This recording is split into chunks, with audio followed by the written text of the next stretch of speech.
Welcome, everyone, to the final episode of 2023 of Creativity Made Easy. I'm your host, Dustin Peed, and it's been an incredible year of sharing content with each of you each and every week.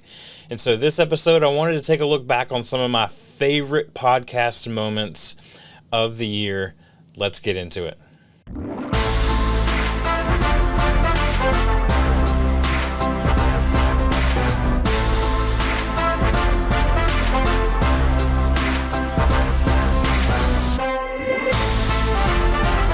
All right, so 2023 started off with a series of guest episodes that I called 5 Questions. It was super fun. I got to just sit people down that I found really interesting or in my circle, and just incredible people. And I got to ask them 5 questions only.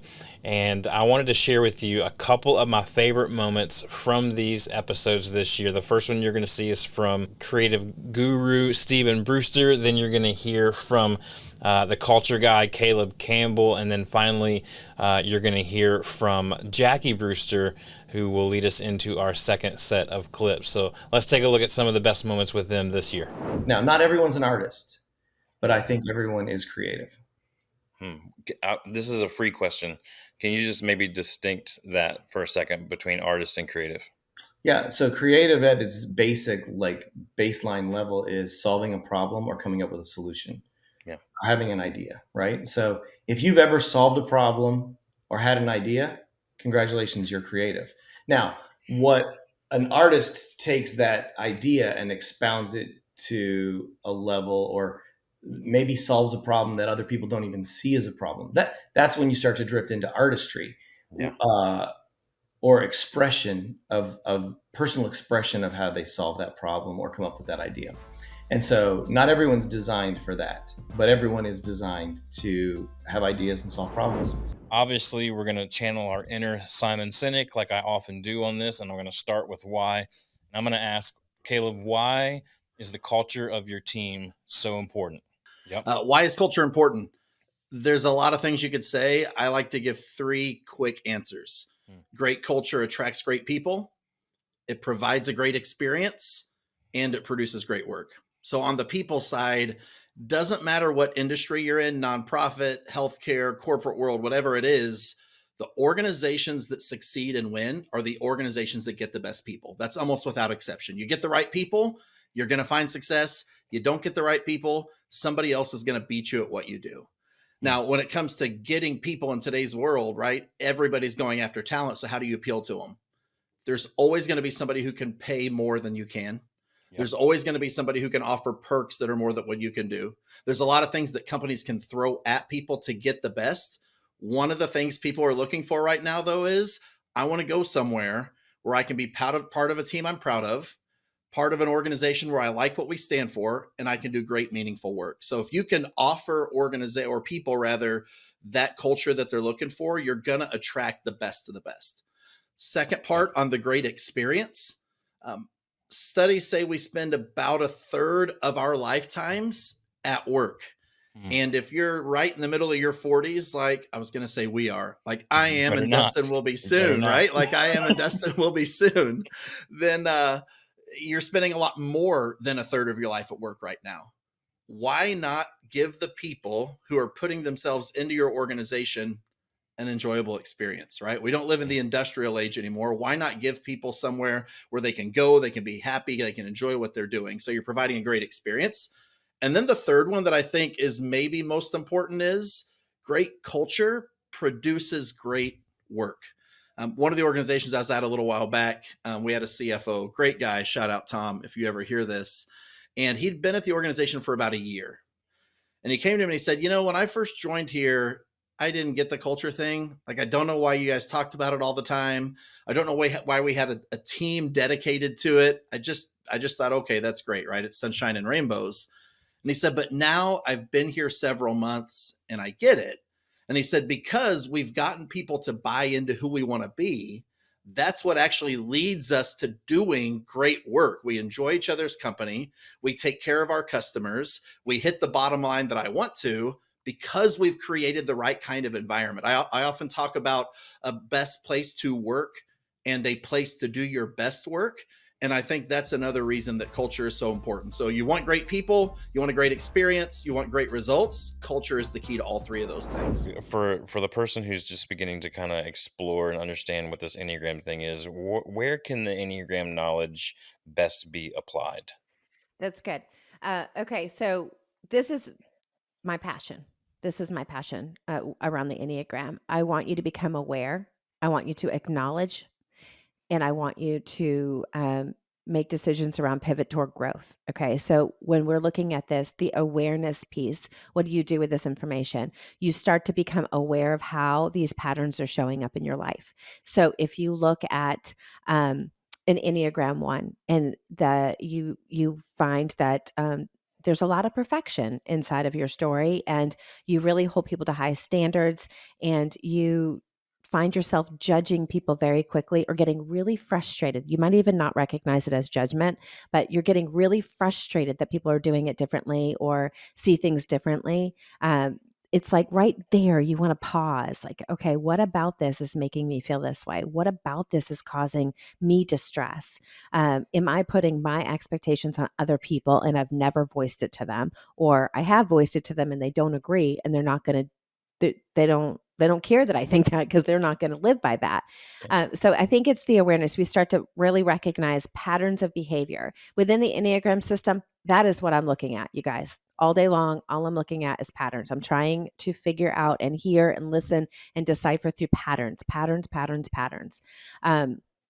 Because these patterns of behavior we have used as coping strategies to get our needs met, to keep ourselves safe, and to get love in our life. And so as you become aware, you can then acknowledge your own story. So this is not acknowledging how somebody else treated you or how somebody else talked to you or how somebody else did whatever. I want you to acknowledge the role you're playing in your own story. So acknowledging your own part of this, like, okay, what am I feeling? Why am I feeling this? Did I have any part in the situation that would make me feel this way? So you're starting to acknowledge, okay, my own role in this.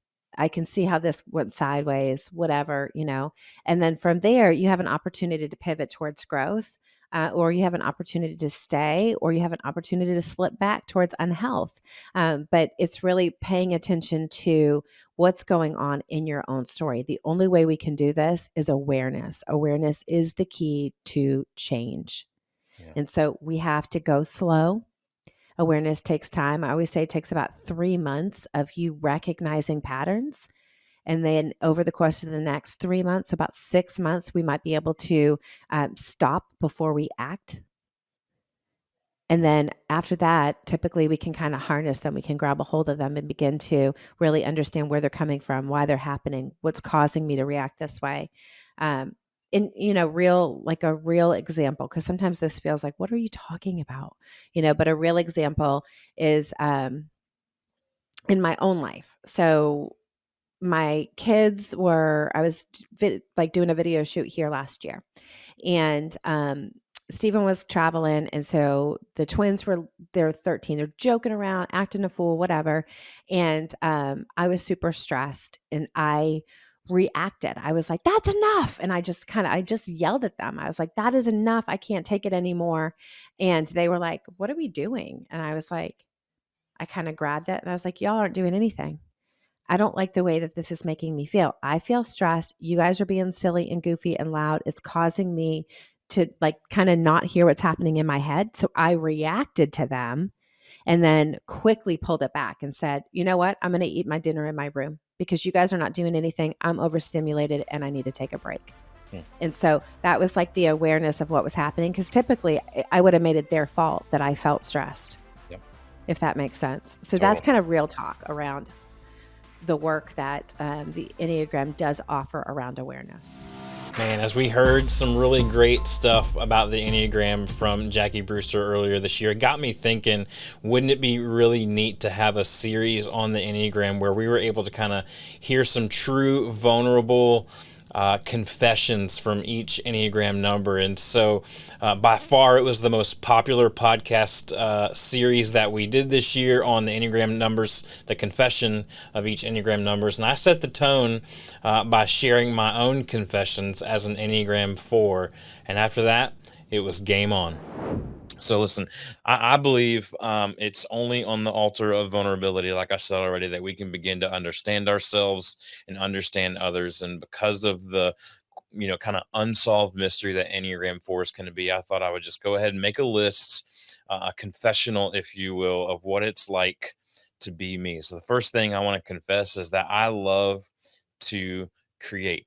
I've been doing this thing since the beginning of the year, where I'm creating new content every single week, and I'm releasing content most every single day, whether it's on social media or the blog or the newsletter or the YouTube or podcast or whatever.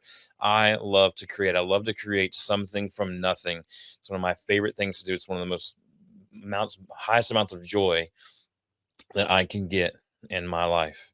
My second confession is that I desire to be wanted and needed. And you might think, well, that's everybody, right? Maybe.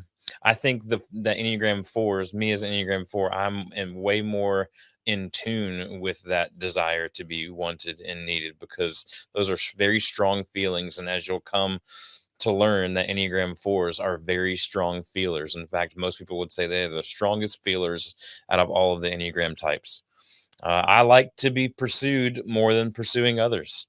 I think this is very stereotypical, very cliche um, of an Enneagram 4, that we would much rather be pursued than pursue. But as a wing 3, I do often pursue others as well. But if I had my preference, I would much rather be pursued than pursuing others. Again, so far, nothing crazy out of the box. But here's where we start to get a little different. My next confession is that I love my feelings, but I really hate how quickly they can ruin a moment or even a whole day. I love my feelings. And you'll often hear Enneagram 4s describe their feelings as a warm, cozy blanket that they get to cuddle up with. It's like their blankie or their favorite stuffed animal. It's theirs. They're the blanket or the stuffed animal is the only one that really understands them, the only one that really brings them comfort. I love my feelings. So the worst thing you can do to an Enneagram 4 is to ask them to not feel a certain way. So let's ask it this way then. This is a little bit off the cuff, but how does someone then best get along with you as an Enneagram 1? Like, what are the things that you're like, if these are the type of people that when I'm around, we seem to click, and the vice and the opposite of that, like what the type of people that you're around and you're like, I need to get away from that type of person? Yeah. So I'll start with the people that I would need to get away from. Okay. Is if I am continuously called out or criticized in front of other people. Told that my ideas are not good. Just kind of, I don't need everybody to agree with me. You're already critical enough of yourself. Right. You don't need someone else that's going to be verbally overly critical. Right. And if they do need to talk to me about something, I would hope that they would do it in a private manner and not in front of a bunch of people, because that's just embarrassing to me. Okay. The type of people that I really enjoy being around, and like, I get that was the question, right? Yeah. Just the ones who just will let me be myself. They'll let me talk about my crazy chickens and how we homeschool our kids, and just that I just get to be me, and I don't feel like I have to put on this face. Yeah, I can imagine that's got to have a lot of just fulfillment at the end of the day, and kind of build up your own self-worth. Do you find, this is not one of the questions, this is just me listening to you talk, do you find that your self-worth is defined a lot by what you're able to do for other people? Yes. Yeah. How does that play out? What's that look like for you in your daily life, of like finding that self-worth? I mean, honestly, so I have health problems. I get migraines. I have endometriosis. So on a day when I am in bed because I can't get out of bed, those are my hardest days, because I'm not helping my family. I'm not making breakfast for them. I'm not meeting anybody's needs except for my own. And those are the days where I have to remind myself it's okay to have grace for yourself. It's like, this is out of my control. There's nothing. I've done what I can do. But those are the days where Blake has to be like, it's okay that you're in bed. This is just life. That's why we're married, because we're partners and I can help you. And the kids are really helpful. But those are the days where I feel like, oh, well, I have nothing to offer. So are they still going to love me? Well, I guess before we close our time, is there anything else that you'd like to get off your chest about being an Enneagram 3? There's a lot of things to say here. Enneagram, all of them, we've all got our pros, we've all got our cons. As an Enneagram 3, it's a challenge some days. I've referenced it a little bit ago in a couple different ways, right? Being my authentic self in all settings, that's tough. The overly competitive nature of being an Enneagram 3, I know everyone has experienced this at some point in their life, but the game of Monopoly, right? Let's just use that as a great example, right? No one wants to play Monopoly with an Enneagram 3. I promise you, you're not going to want to play with me. The overly competitive nature of that, I can talk my way into and out of deals and succeed at the game of Monopoly. But if You don't want boardwalk. Everybody's walking on it. It's crowded. Yeah, I mean, everybody's going to be there. They're going to look at you. They're going to be staring at your business, right? It's all those things. And so eventually I will win the game. But there are times where if the dice don't roll my way, man, I am not fun to be around on the game of Monopoly. It's not so much that I will flip the board on the table, but I definitely have the feeling like I want to, right? I become a real sore loser in a lot of ways. And so as an Enneagram 3, right, I'm sure almost everyone's experienced somebody like that. And the one thing I would say is give that person some grace because they're going to need it. And so if you experience people that are just so driven to succeed, you'll lean into the things that they actually need, which is somebody to allow them to be vulnerable, to be real, authentic, and just be in a judgment-free, safe space. So it's more of I'd almost say a PSA for everybody out there that has Enneagram 3s in their life. Know that we struggle just like everybody else. We just struggle in a different way. And being our vulnerable true selves is an area where most of us are going to struggle. So allowing us to be that, be authentic, and not be judged for it is going to help us be the healthiest version of ourselves. Let's put on the Enneagram 5 colored glasses for a second and help us understand how you as a 5 view the world around you. If I had a pair of glasses that if I magically put them on, then all of a sudden I see the world like an Enneagram 5.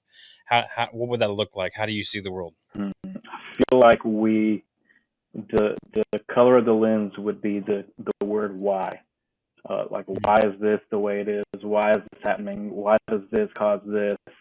We're constantly asking why of the world, constantly trying to break things apart into smaller and smaller chunks of information that we can understand and then almost reassemble into something usable in our everyday lives. And that's kind of like our constant search is take more and more information, figuring out why things are the way they are, why things work the way they do, so that we can better operate in the world.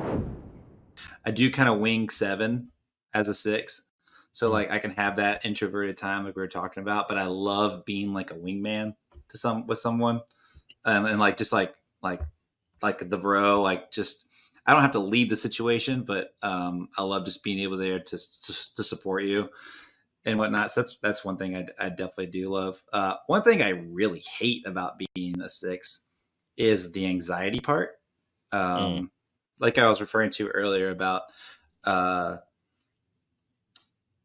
stage managing, it's not every show. It's probably 1 out of 8 shows where I'll get so anxious about a given situation, whether it be, what's Mitchell doing, on stage? Do I need to be on guard, or do I just need to be at the ready for something to hit the fan?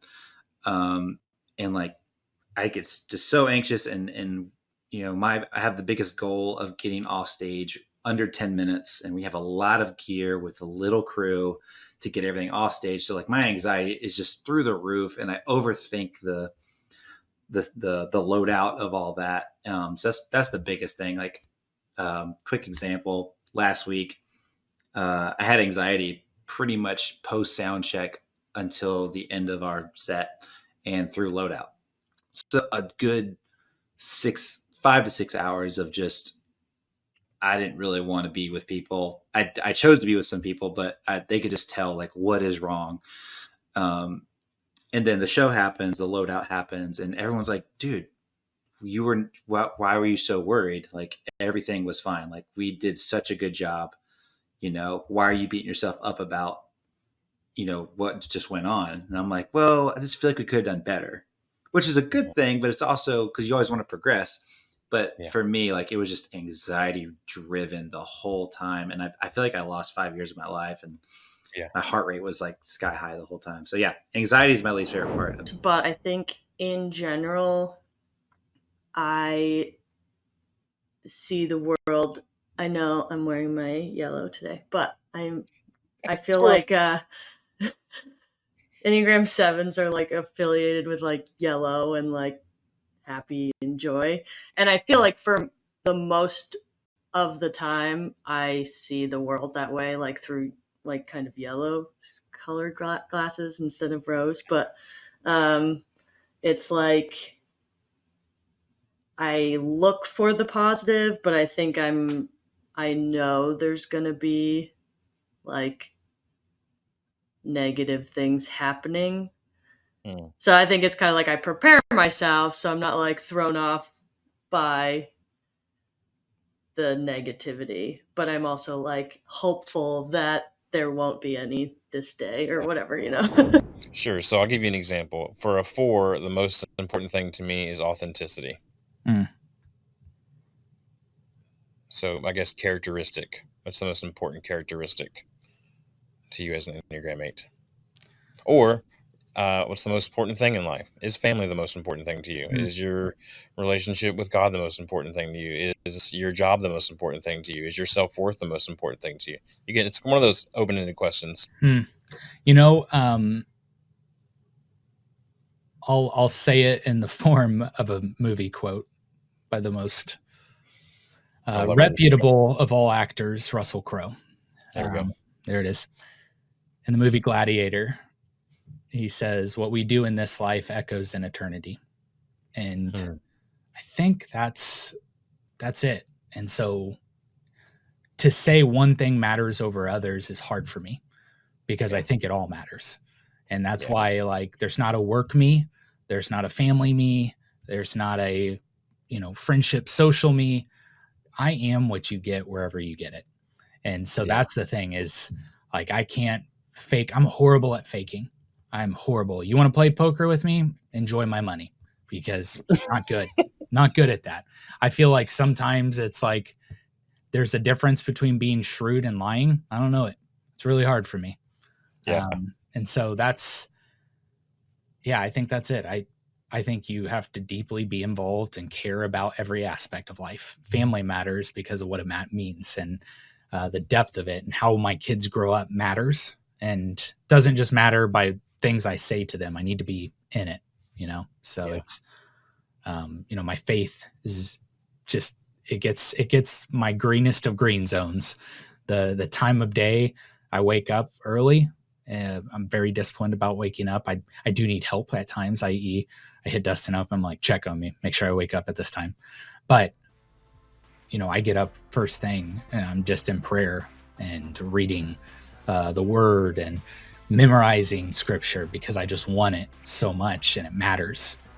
But it all matters. Like to be like, tell me the one thing that matters to you most. Can't give it to you. All right. So how do you, this is probably the most nine question ever, but how do you best get along with people? Like when you're interacting with people and you're in those social settings and you love being around people, how do you best interact with them? Are you just kind of like, I'm just happy that everyone's here and it's a warm blanket to my soul and I can cross my arms and sit back and hide behind my drink? Or are you just like seeking out the people that you want to have conversations with and going from one place to the next? Or are you straight up one-on-one, let's dive into a subject over a drink for a couple hours? Like what's the best thing for you, for Grant, to interact with people? I think it's changed a lot over the years. I think for the longest time, because of my social anxiety, I wanted to be like, I wanted everybody there, and I wanted to like, hey, these people are my friends, and like kind of feel that comfort, and then just kind of sit back and kind of be silent because I'm in my own head about like they don't want to talk to me. But I really love like deep conversations and getting to know people and like really knowing like how they're doing, and like I like to ask lots of questions and kind of like get people to like understand like themselves and like to understand people. I'm a very empathetic person, and or yeah, empathetic empathy, yeah. So yeah, I really do like those conversations, and I think that's where I'm at now as a healthier version of myself. Man, what a response we got from that Enneagram series. Another big moment for me this year was being able to share with you all my 4D creative process, a bit of a foundational framework to everything that I've been sharing with you thus far this year. Let's take a clip and a listen back on that episode. The 4D creative process. Look, if you're like me, when you were a kid, any opportunity you got a chance to see a movie in 3D, you took it. It didn't matter what it was. It could be the worst movie. If you were a boy, it could have been some Barbie or horsey or pony movie or whatever. If there's an opportunity for you to see that thing in 3D, to go to the actual theater, put on those paper glasses and watch that thing in 3D, you were all in. Now, as we get older and we start going to theme parks and they start offering us these 4D experiences, right? If you go to Disney, there's some 4D experiences there for you to be able to make you feel like you're in it. So not only are the things popping out at you, but they're also spraying water and blowing wind and things like that all around you so that you can feel it as well. And so I've been working on this creative process for almost 20 years to help feel our way through this thing called creativity, right? And there's always different stages of creativity. Even if you're like, I'm just an Enneagram 7 and just kind of whatever comes up in my mind, that's when I know I need to create, and that's how I create. Listen, that's fantastic. But I promise you that if you are able to put a process around yourself that works for you, that you will be much more creative. We closed the year recently, towards the end of this year in 2023, ending with a popular episode in which I got to nerd out a little bit with my buddy Blake Bear on the Full Focus Planner. Let's take a look at that. For me, the biggest impact has been I've always had these goals, but never been able to do anything with it. And now I have goals in front of me every single week. And even more so, like we'll talk about here in a second, I have them in front of me every single day. And so that's really changed the game for me to be, and I might not hit, I have 10 goals this year, and he'll tell you not to go past 10. Even in the book, there's only a space enough for 10 of them. I have 10 goals this year, and some life things have happened. I'm probably only going to hit between 7 and 8 of those goals. But if you would have told me at the beginning of the year that I would hit 70%, 80% of my goals for this year, I'd be like, you're crazy, because by March I'm not even going to remember what they are. But it's just been it's every time someone asks me, what do you get out of it, I'm like, I know it sounds cliche, but it's focus. It's focus. Yep. What about you? Yeah, that's good. I think one thing I would say before I kind of jump into that is it doesn't mean you don't put other things around you like Asana or like your Google Calendar. I think the mindset is the Full Focus Planner is not supplemental to those things. Those things are supplemental to the planner. The planner for me is the fuel, and it is the motivation, and it is the connection to staying with your goals. So many people get so far from their goals because they lose connection to their goals. I love the Full Focus Planner because weekly I am re-establishing my connection to that goal. And even in like an emotional way, right? Okay, so it is so important to have emotional and intrinsic motivation to hit your goals. Otherwise, when you get into the rough aspect of your goals, you will just drop them. It's so easy. This is why the majority of people never make it past January or February with their goals, is because life sets in and it's not easy. And you got to be able to have something that's deeper than I just won it. You know, you got to have something deeper. So for me, why, or the biggest impact this has had on my life has been the ability to take vision to action. Wow. As you can see, 2023 has been just an incredible year for me and the content that I've been able to share with you. And I am just getting started. I cannot wait to experience what 2024 has for each of us as I aim to help you know yourself, know your team, and know your process so that you can create your best work yet. Thanks for watching, listening, and supporting me. And as I heard in a toast recently at the NASCAR Awards banquet, that's right, I love NASCAR. Here's an ending cheers for all of us. Here's to us and those like us. Happy New Year, everyone.